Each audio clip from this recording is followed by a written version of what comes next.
गौतम अदानी 21 लाख करोड़ के अदानी ग्रुप के मालिक, लेकिन ये वही लड़का है जो कि मुंबई की लोकल ट्रेन पे थक के सो जाया करता था। अंबानी की तरह अदानी बचपन से ही 11 लाख करोड़ की फॉर्चून लेके नहीं आए थे, किस्मत लेके नहीं आए थे। खुद से अपना पैसा, खुद से अपनी किस्मत लिखी, खून, पसीना, आंसू और कुछ पॉलिटिकल कनेक्शन भी लगे। लेकिन आज वो जिस मुकाम पे हैं वहां पे पहुंचना इम्पॉसिबल तो नहीं, लेकिन मुश्किल बहुत है। कभी दुनिया के चौथे, कभी तीसरे, कभी दूसरे सबसे अमीर इंसान के पास अदानी ग्रुप में बहुत सारी कंपनीज हैं, जैसे कि पोर्ट्स और लॉजिस्टिक्स का सबसे बड़ा बिजनेस, थर्मल पावर का बिजनेस, प्राइवेट ट्रांसमिशन का सबसे बड़ा बिजनेस, रिन्यूएबल एनर्जी, कोल ट्रेडिंग, माइनिंग का बिजनेस, एग्रो ट्रेडिंग भी, लेकिन साथ में $2.6 बिलियन का कर्जा भी है। एक छोटी एज में डायमंड चुनने वाले से लेके एशिया के सबसे अमीर इंसान बनने तक, एक छोटी सी ट्रेडिंग कंपनी खोलने वाले से लेके एक बहुत बड़ा बिजनेस एम्पायर बनाने वाले तक, ये है गौतम अदानी। इनकी कहानी एक वाइल्ड रोलर कोस्टर से कम नहीं है। ज़्यादा जानना चाहेंगे? आइए डाइव इन करते हैं। ये कहानी शुरू होती है 24 जून 1962 से। अहमदाबाद गुजरात में पैदा हुए गौतम अदानी, इनके पिताजी का नाम शांतिलाल अदानी और इनकी माताजी का नाम शांताबेन अदानी था। गौतम अदानी के माता पिता थरन नाम की एक जगह से आए थे अहमदाबाद गुजरात काम ढूंढने के लिए। काम मिला। अदानी जी के पिता एक मर्चेंट बन गए, मतलब एक व्यापारी जो कपड़ों में काम करते थे। हालांकि गौतम अदानी को अपने पिता के बिजनेस में कोई इंटरेस्ट नहीं था। बिजनेस में इंटरेस्ट जरूर था, जो कि उनको शुरुआत से खुद से शुरू करना था। अब माता पिता के कहने पे गौतम अदानी ने अपनी पढ़ाई पूरी करने के लिए बीकॉम में एडमिशन तो ले ली गुजरात यूनिवर्सिटी में, लेकिन दूसरे साल में ही छोड़ दी। अपना किस्मत आजमाने के लिए मुंबई चले गए। 16 साल की छोटी सी एज में महिंद्रा ब्रदर्स नाम की कंपनी में ज्वाइन कर लिया। डायमंड को चुनने वाले जो लोग होते हैं ना, उनमें से एक बन गए। वहाँ 2-3 साल काम किया, लेकिन फिर जावेरी बाजार मुंबई में अपनी कंपनी खोली, अपना काम किया और वो भी अच्छा चला। लेकिन तभी 1981, मतलब एग्जैक्टली जब वो 19 साल के थे, घर से फ़ोन आता है बड़े भाई का, मनसुख भाई नाम था उनका। वो कहते हैं, अरे ओ छोटे भाई, जल्दी आ जाओ वापस अहमदाबाद। क्यों? क्योंकि आपके लिए प्लास्टिक्स कंपनी खोली है, प्लास्टिक यूनिट खोली है, इकट्ठे भाई भाई मिलकर काम करेंगे। और ये जो मूव था ना, गौतम अदानी के लिए मील का पत्थर साबित हुआ। पीवीसी, पॉलीविनाइल क्लोराइड की एक्सपोर्टिंग बाहर ग्लोबल मार्केट के लिए इनका जो बाजार था वो खुल गया। आगे चल के गौतम अदानी ने सिर्फ पीवीसी नहीं, छोटे मोटे बिजनेसेस के साथ इंपोर्ट और एक्सपोर्ट का काम करना शुरू किया। लेकिन फिर आया 1988 का ज़माना और ये ऐसा साल निकला जहां से नींव रखी गई गौतम अदानी के द्वारा अपने बड़े बिजनेस एम्पायर के लिए। गौतम अदानी ने खोली अदानी एक्सपोर्ट्स। 5 लाख रुपए का कैपिटल कहीं से निकाला, अरेंज किया, जो कि आज की तारीख में अदानी एंटरप्राइजेज है ना, वो अदानी एक्सपोर्ट थी। और आज की तारीख में इसका मार्केट कैपिटलाइजेशन पता क्या है? 4,21,000 करोड़ रुपए। मल्टीप्लाई करके देख लो, वैल्यू समझ में नहीं आएगी। वैसे तो ये कंपनी इंफ्रास्ट्रक्चर और एनर्जी में काम करती है और इसमें या तो माइनिंग होती है, नहीं तो ट्रेडिंग होती है। ट्रेडिंग होगी कोयले की, नहीं तो आयरन ओर की। और इस सेक्टर में बड़ी बड़ी कंपनीज और भी हैं, जिनमें नाम आता है अपोलो ट्राइकॉट, रेडिंगटन और सुंदरम का। लेकिन इस सेक्टर में अदानी एंटरप्राइजेज ही इंडिया की सबसे बड़ी कोल माइनिंग कंपनी है। और ये कंपनी भी वही है जो कि अदानी ग्रुप के बाकी कंपनीज को जब तक वो बड़ी ना बन जाएं, पैसा देती रहती है, फंडिंग देती रहती है, नया पैसा मार्केट में डालती रहती है। हैरानी की बात तो यह है कि इसी कंपनी का रेवेन्यू पिछले साल के मुकाबले आज की तारीख में 200% बढ़ चुका है। एज ऑफ नाउ, आज की तारीख में कंपनी पता कितना पैसा कमा रही है? 26,824 करोड़ रुपए। लेकिन इसके ऊपर कर्जे भी बढ़ गए हैं। शॉर्ट टर्म में 43% कर्जा बढ़ चुका है, लॉन्ग टर्म में 61%। अगर मैं पैसे की बात करूं ना, तो शॉर्ट टर्म में 14,123 करोड़ रुपए का कर्जा अदानी एंटरप्राइजेस को वापस देना है बैंक्स को, और लॉन्ग टर्म में 1921 करोड़ रुपए। लेकिन कर्जा तो किसी भी बिजनेस में लेना पड़ सकता है, क्योंकि कोल माइनिंग का कर्जा है तो अच्छा खासा पैसा लगता होगा शुरुआत में। लेकिन इस केस में जो इनके कॉम्पिटिटर्स हैं, जैसे अपोलो ट्राइकोट की बात की हमने, उनके ऊपर 96 करोड़ का कर्जा है, लॉन्ग टर्म में 14 करोड़ का कर्जा है। तो कुछ खास कर्जा नहीं है जहां पे हम कुछ हज़ार करोड़ की बात कर रहे हैं।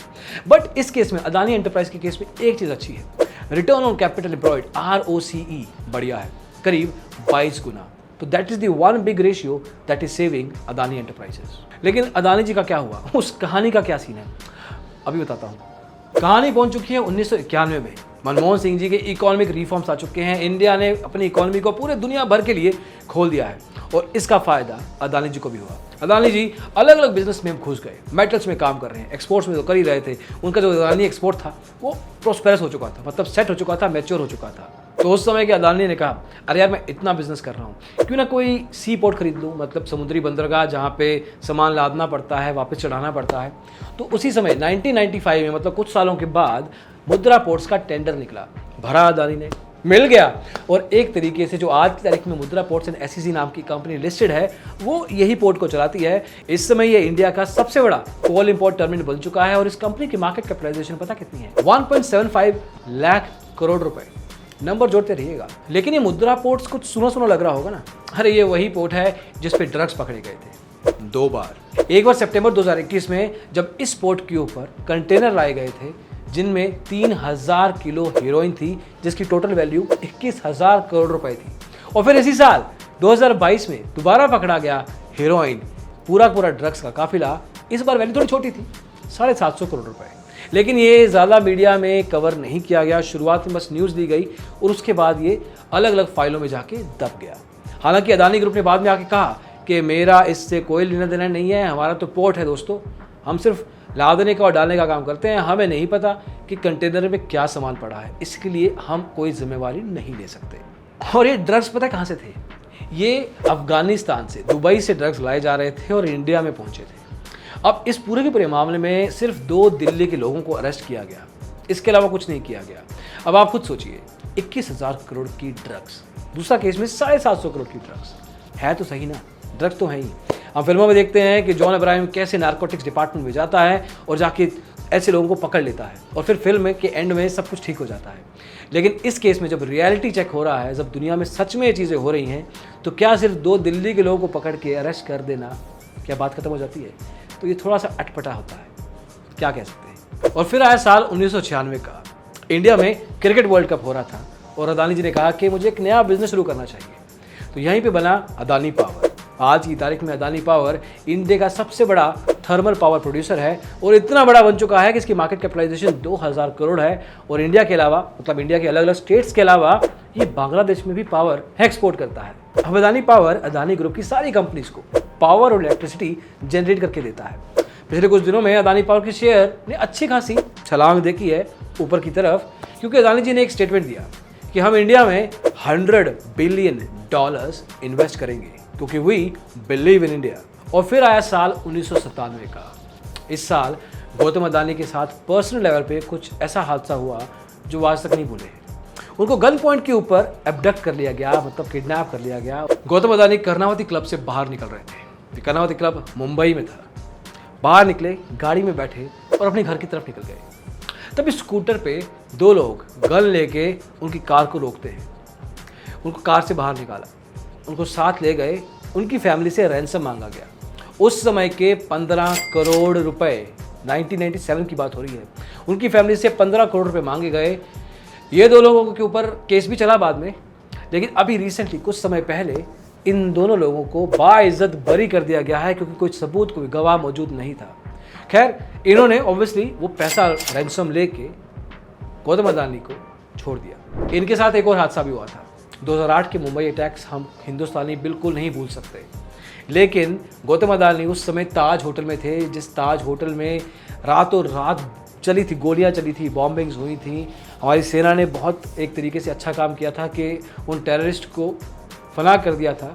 लेकिन उस होटल में उस रात को गौतम अदानी भी थे और वो जो एक तरीके से वो माइंडसेट था, वो समय था, वो प्रेशर था, गौतम अदानी की ज़िंदगी इधर से उधर भी हो सकती थी। लेकिन the show must go on. Business actual में उसके बाद मल्टीप्लाई होकर आगे बढ़ा। गौतम अदानी 2004 में नेचुरल गैस के बिजनेस में गए और उन्होंने अपनी एक पहली कंपनी खोली, अदानी टोटल गैस। ये company gas and petroleum sector में आती है और इस सेक्टर में आज की तारीख में आपको कुछ कंपटीशन भी मिल जाएगा, जिसमें आते हैं गेल, गुजरात गैस और IGL। इस कंपनी का मार्केट कैपिटलाइजेशन 3,67,595 करोड़ रुपए है। इस कंपनी का रेवेन्यू इस साल 3,037 करोड़ हो चुका है, जो पिछले साल के कंपैरिजन में 80% के जंप पे है। अब 2004 से लेकर 2015 तक कुछ ऐसा समय चला जब गौतम अदानी ने अपने बिजनेस के फंडामेंटल्स को स्ट्रॉन्ग करना शुरू कर दिया। कोई ज़्यादा नई कंपनीज नहीं खोली, कुछ ज़्यादा बायआउट्स नहीं किए। मेजरली जितना भी बिजनेस अभी तक किया था उसको अब फंडामेंटली, मतलब नींव से तगड़ा करना था। और फिर 2015 में अदानी ग्रीन एनर्जी के साथ मार्केट में वापस आए नए बिजनेस के साथ। अब इस बिजनेस में रिन्यूएबल एनर्जी की बात होती है, मतलब जो फ्यूचर का बिजनेस है। ये कंपनी अहमदाबाद गुजरात में है। इसकी मार्केट कैपिटलाइजेशन आज 3,24,000 करोड़ रुपए है। अब जो $100 बिलियन की बात की थी ना मैंने थोड़ी देर पहले, वो $100 बिलियन अदानी ग्रुप इसी कंपनी में लगाने वाला है। मतलब एक तरीके से एक कंपनी से पैसा उठ के दूसरी कंपनी में जाएगा और ये इसका 70% जो पैसा है वो लगने वाला है ग्रीन रिन्यूएबल्स में। हाँ, आज की तारीख में अदानी ग्रीन का रेवेन्यू 5133 करोड़ रुपए है, लेकिन इसने कर्जे भी लिए हैं। इसके लॉन्ग टर्म कर्जों में आता है 5644 करोड़ का कर्जा और शॉर्ट टर्म बोरोइंग्स जो कि अभी 1 साल के अंदर को वापस देनी है वो है 11645 करोड़ रुपए। ये जो कर्जे का मसला आता है ना, वो अदानी ग्रुप की ज़्यादातर कंपनीज में है, इसमें भी। खैर, उसी साल 2015 में एक नया मेंबर आया अदानी ग्रुप में, अदानी फैमिली में, अदानी ट्रांसमिशन लिमिटेड। अब ये कंपनी यूटिलिटी सेक्टर में है। यूटिलिटी सेक्टर में कुछ और कंपनियां ऑलरेडी इसको कंपटीशन दे रही हैं, वो हैं एनटीपीसी, पावर ग्रिड और अदानी पावर का कुछ हिस्सा भी इधर ही कंपटीशन दे रहा है खुद की कंपनी अदानी ट्रांसमिशन को। इस कंपनी का रेवेन्यू भी अच्छा है, 11,257 करोड़ रुपए, लेकिन कर्जे कर्जे कर्जे कर्जे अदानी ग्रुप के कर्जे, इसमें भी कर्जे हैं। 7,405 करोड़ का शॉर्ट टर्म का कर्जा जो कि 1 साल के अंदर देना है और करीब 1141 करोड़ का कर्जा लॉन्ग टर्म में। अब देखिए, हर कंपनी के ऊपर कर्जा है, हर कंपनी को शॉर्ट टर्म में मतलब 1 साल के अंदर अंदर वो पैसा चुकाना है, लेकिन ये कंपनियां पैसा कमा भी रही हैं, मतलब मोर और लेस रेवेन्यू है, कर्जा चुकाने का दम है। तो एज ऑफ नाउ इनको राइट ऑफ करना या कुछ ऐसा कहना कि इनका कागज़ शायद ठीक नहीं है, लेकिन ठीक किए जा सकते हैं, हो सकते हैं, अपॉर्चुनिटी है, चांस है। सो एज ऑफ नाउ कह सकते हैं कि there is a practical possibility that Adani group अपने कर्ज़ों को अभी चाहे वो जो हैवी कर्जे उठा के रखे हैं लॉन्ग टर्म में धीरे धीरे करके चुका देगा। खैर, अभी 2022 में आते हैं, थोड़ा फास्ट फॉरवर्ड करते हैं क्योंकि इसके बीच में भी बहुत कुछ हुआ है, लेकिन थोड़ा इंटरेस्टिंग बातें हो रही हैं। तो 2022 अगस्त में आपने सुना होगा कि एनडीटीवी, जिसका full form new Delhi television है, उसका टेक ओवर करने की चांस था, मतलब उसका टेक ओवर करने की कोशिश की गई। अदानी ग्रुप ने क्या किया? अदानी ग्रुप की कंपनी है एएमएल ने पहले डिक्लेयर कर दिया था कि हम आरआरपीआर होल्डिंग्स का कुछ हिस्सा 29.18% उठाने वाले हैं, बाय करने वाले हैं। कर भी लिया और उसके बाद एक ओपन ऑफर डाला 26% और खरीदने का। लेकिन एनडीटीवी के जो फाउंडर हैं, जो प्रमोटर्स हैं और गौतम अदानी की कंपनी, इन दोनों को सेम टेबल पे खाना पसंद नहीं आया, शायद इकट्ठे नहीं बैठे ये लोग, क्योंकि एनडीटीवी के जो फाउंडर थे राधिका रॉय और प्रणय रॉय, आरआरपीआर, इन्होंने कहा कि जो ये टेक ओवर हुआ है ना, हमसे बिना पूछे किया गया है, हमें अंडरस्टैंडिंग, हमें नॉलेज ही नहीं है, तो एक तरीके से हमारा इसमें कोई हामी नहीं है, आपने जो किया है वो गलत है। अब इसमें भारत में जो मीडिया की इंडिपेंडेंस है उसके ऊपर भी सवाल उठता है। खैर, एक बात आपको बताना भूल गए, अदानी ग्रुप ने 2020 में एयरपोर्ट्स के ऊपर कुछ खर्चा करना शुरू किया, कुछ मैं एयरपोर्ट्स को बाय करेंगे, और ऐसा इन्होंने एक साथ दिल्ली, मुंबई, अहमदाबाद, जयपुर, लखनऊ, गुवाहाटी, त्रिवेंद्रपुरम, मैंगलोर के एयरपोर्ट्स को लीज करके किया। अरे मुंबई, नवी मुंबई का जो एयरपोर्ट है उसमें 74% स्टेक उठा लिया। अब इसके लिए इन्होंने कुछ पैसे भी दिए, करीब 2240 करोड़ रुपए। तो गौतम अदानी, एक इंसान जो कि ज़मीन से उठा है, खुद से बना है, ऐसा क्या पॉसिबिलिटी है कि दुनिया का सबसे अमीर इंसान बन जाए और ऐसा अमीर इंसान बने कि जिस लेवल पे वो पहुंचे ना, उसको टच करना ऑलमोस्ट नामुमकिन हो जाए।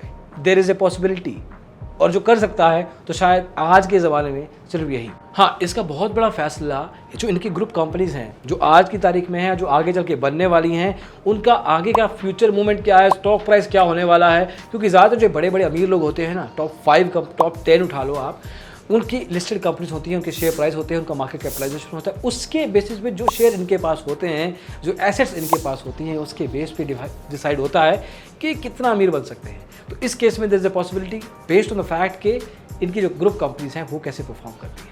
इसके अलावा और भी चीज़ें हैं। इनका कर्जा 1.88 लाख करोड़ का डेप्ट इनके ऊपर है, कर्जा इनके ऊपर है। इसमें 21% इन्होंने सरकारी बैंक से उठाया है, 50% बॉन्ड से, करीब 11-12% प्राइवेट बैंक से भी है। पर वहीं पे अदानी ग्रुप का कहना है कि देखिए, ये हमारी स्ट्रेटजी है, ये हमारा तरीका है काम करने का। पिछले 10 साल में हमने अपने कर्जे को, अपने लेवरेज को ठीक ठाक लेवल पे मैनेज किया है और आगे चल के भी हम इसी तरह से काम करने वाले हैं। This is the way we work. यही है कि हम कर्जा उठाएंगे, कंपनी बनाएंगे, कंपनी रेवेन्यू क्रिएट करेगी, कर्जा उतारेंगे, नेक्स्ट जाएंगे, यही कंपनी शायद इस कंपनी में पैसा लगाएगी, ये चलता रहेगा। और अदानी एंटरप्राइजेज, अदानी ग्रुप जो मेजर है, वो अपनी बाकी की जो छोटी मोटी कंपनीज होती हैं, छोटी मोटी तो बहुत बड़ी है इनके केस में, पर जो भी कंपनीज होती हैं उनमें भी पैसा डालेगी।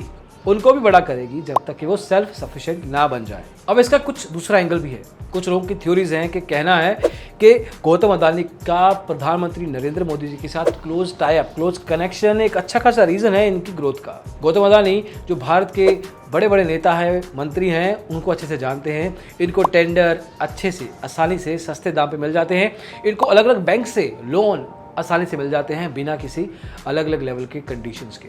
बट ये कंडीशंस जो भी हैं, गौतम अदानी की जो जर्नी है, जो 16 साल की उम्र से एक डायमंड साफ करने वाले या ढूंढने वाले लड़के से शुरू हुई थी। मुंबई की जो ट्रेन्स हैं, लोकल ट्रेन्स हैं, उसमें हम और आप चढ़े होंगे, काफ़ी लोग चढ़े होंगे जो वीडियो देख रहे हैं।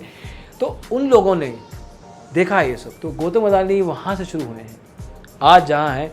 इसमें मेहनत लगती है दोस्त, खुद से नहीं होगा सारा कुछ, या किसी पॉलिटिकल कनेक्शन, सिर्फ एक पॉलिटिकल कनेक्शन से नहीं होगा, कुछ तो बंदे में दम होगा।